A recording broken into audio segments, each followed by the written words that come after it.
Hello. First tonight, flood warnings are still in place in parts of Essex and Suffolk.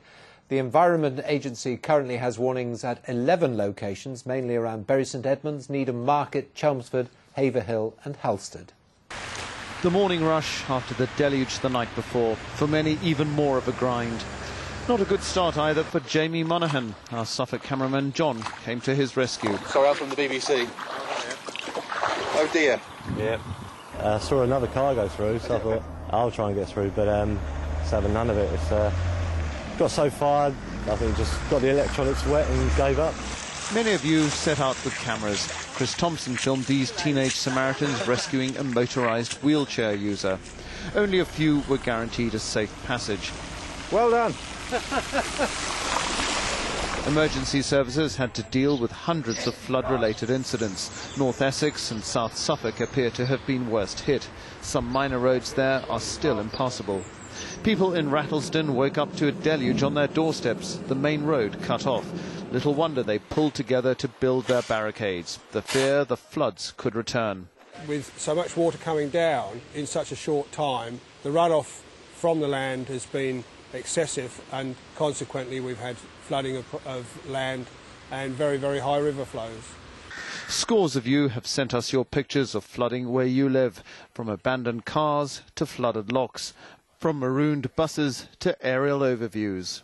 But some at least had fun. James Brown and his friend Tom made the most of an impromptu water park in Suffolk. Alex Dunlop, BBC Look East. Well, earlier this evening, Nikki Fox sent this report from Needham Market in Suffolk. As you can see, the floodwater has made some areas of Suffolk and Essex completely impassable. About a quarter of a mile in that direction is the River Gipping, which has burst its banks. It's flooded the entire area of Needham Lakes and has come out onto this road here. Just up the road there, we can see what happens when drivers get in too deep. I knew the roads would be bad, but they were a bit worse than I expected. I was driving towards this low bridge here, and the water was reasonably shallow, but I forgot to allow for the dip that's just under the pass where the railway crossing is, and it was a bit too deep for my car.